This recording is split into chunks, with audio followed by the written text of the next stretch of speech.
Hi y'all, it's Deanna. Welcome to my channel, Dee's Garden Adventures. This is an update on Survival Seeds 2025, hosted by VC Family Homestead and Bushcraft Family, Lazy Days Ahead with Jesse and Lisa, and then there are regional coordinators, Andale Homestead, Lori's World, and Blue Self-Reliance. So I am looking at my little area where I have pumpkin, some kind of squash or something, and I have a white scallop squash growing here. Anyway, there is the sugar pie pumpkin over there, and it looks like it's going to start turning orange. And there is the thing that I don't know what it is. Someone has said it's a zucchini, some have said it's a cross with a zucchini and a pumpkin maybe. And today somebody said it's a marrow, M-A-R-R-O-W. So I don't know. I did look up marrow, and that seems to be encompass a lot of different squashes that grow or are allowed to grow bigger, I think.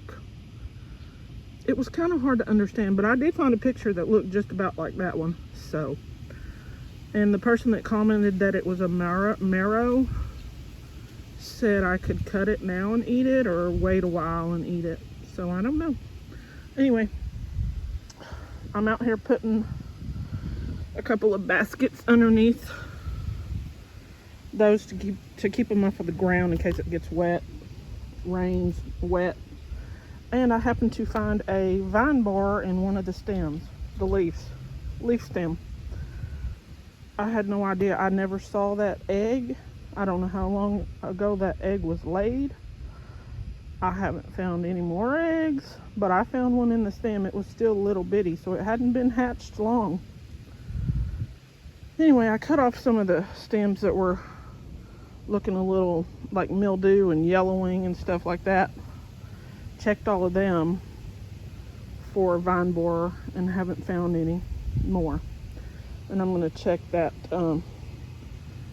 that one over there too. I just have to raise this tool up from the other side. Anyway, this is the state of my pumpkin slash whatever it is. Okay, I'll be back after I get all this done to show you the other things. Okay, y'all, I'm back. I didn't find any more vine borer eggs. I didn't check every single one of the leaves, because I would have had to take all that tool off. But I did check the ones that I cut, the leaves that were looking like they were diseased, yellowing, dying off. And I didn't find any more. And I got that little red basket underneath the pumpkin to get it off the ground. So here are the two beets that actually bulbed up a little, but I don't think they're going to get any bigger. So I'm going to let them just live in the pot, and maybe they will give me some seeds. Now I'm trying to take off some of this foliage off this tomato plant. I don't know why this tomato plant is doing this.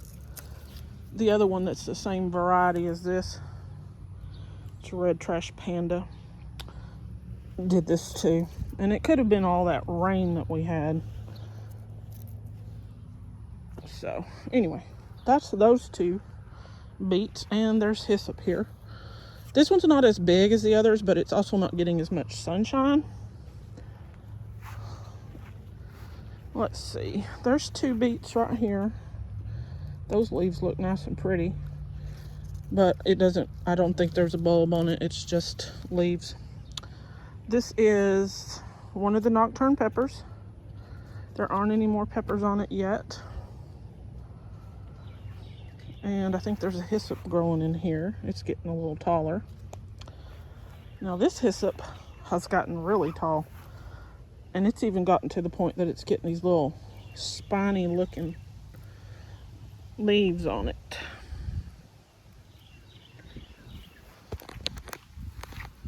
Yeah, it's still got this flower will open soon, and those are open a little bit. onions. Now, I saw an onion out here the other day that started to bulb up. And it's not one of the... I don't think I planted this one. I'd have to look if this is the variety I planted for this collaboration. But there it is. It's not going to get real big, I don't think. But it did start to bulb up finally. This is a Long Island pumpkin. It hasn't... it's produced a couple of little fruit, but they didn't get well pollinated. And that was my fault for not noticing them soon enough. But I have it under that tool. And the wasps keep getting under there, which is concerning, because if the wasps can get under there and the flies, then that vine borer can get under there and lay eggs. And this is one that's susceptible, more susceptible to vine borer, because it's got the hollow stems. Oh, it's hot. There's my, oh, I forgot to show you the other one. There's one of my AOT squash. I need to cut a couple of, let me get the scissors, if I can find them. What did I do with them? I laid them down somewhere. Where did I lay them down? Gracious, I thought I laid them down where my phone was, but apparently not. Here's the other AOT squash.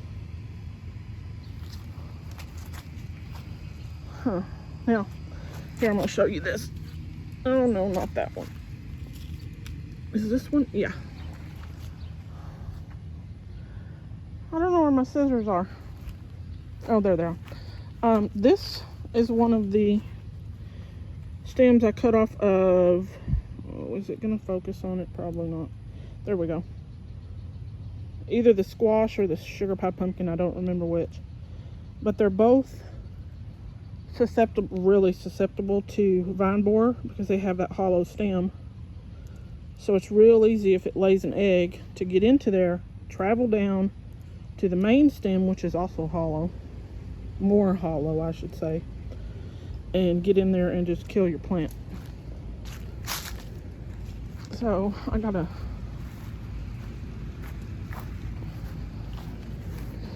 get my scissors. It's warm. It's supposed to be 86 today, but the humidity, of course, feels like it's really high. Now, I did cut a leaf off of one of these because it was looking a little sickly. If I can find the spot that I did it. I was going to show you. I'll use the other one to show you how the stems are not hollow, so they're not as susceptible. They get harder and they're thicker, I guess I don't know, they're not hollow. Let me see if I can get one off here. Makes it harder for them to get into your main stem because, let's see, can we get a focus here?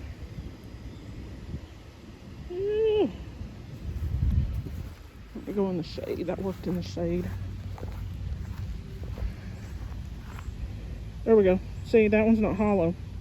So it's not as easy for them to get into them and bore through them. But they still can be susceptible. You can have some persistent little monsters get into your plant. Yeah, so anyway, I got those off there. Now let's take these dead ones too. There we go. I do not really enjoy cutting those stems off because I think that they can smell that. If you know what I mean, you open it up and the juices are fresh in the air, and I think they can smell it. And they're like, oh, where's that? And come find it. There is my Roma tomato. I'm letting ripen. There's two of them. let them ripen on the vine real well, and save some seeds from them. I'm deadheading this while I'm on here, out here on here.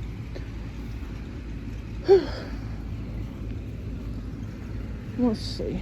It's trailing this way, which is fine. I'm just gonna let it go this way. I can keep my neighbor who mows, he doesn't really mow up in this little area because there's not much room for his big old mower. So if that's traveling in here, that's fine. That is fine. The other nocturne pepper is right here. It hasn't got any fruit on it, I don't think. Now this banana pepper does, and something keeps getting in it.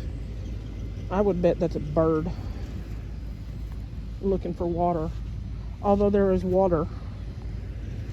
They have bird baths, and I had tubs filled up with rainwater. They had water. So we'll go look at the oregano. Our neighbor mowed, and I used I raked up some of the grass into these holes, but I put those there so I don't step in them. Because when the grass is growing, it's hard to see them. Here is my oregano. It's looking really good. It's happy right here where it is. It gets some shade from these plants throughout the day, so it's happy. Let's see. And my kidney beans. That section, and that section. And there's quite a few beans on it now, on them. I don't know. They're kind of hard to see, y'all, but they are there. I'm just gonna let them dry right here. I gave them some of that water from the compost worm tub that I have, so they got a little feeding yesterday. Everything out here got a little feeding yesterday. It took me a couple of hours to do that. Look, again, I can't talk. I had like 3 or 4 of those buckets full of that water because we had gotten so much rain. So I cut it down to like 2/3 compost water, the rest of the bucket full of rainwater, until I had to start using these. But I watered everything with that. But it is 1 bottle at a time. I'd fill up like 6 bottles, carry a couple, water whatever I could with those, come back. So it took a couple of hours. That's about all I got done yesterday. Because it was exhausting. I just don't have the energy and stamina that I used to have. But of course I'm 53, so, and not in real good health. But that's a whole other story. All right, I think that's it. I think I covered everything. I can't guarantee it though. Oh, I showed y'all the lemon balm in a that I found. I had that in a little update or short. And let's see, where is it? I know it's down here. It's right here.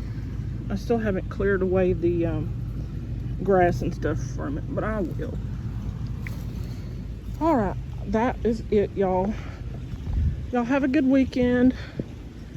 Take care. I hope none of you were affected by those horrible storms yesterday that killed, I think, did I read 15 people so far? This weather is just ridiculously insane. Anyway, y'all have a good one. Like, subscribe, and share. Bye now.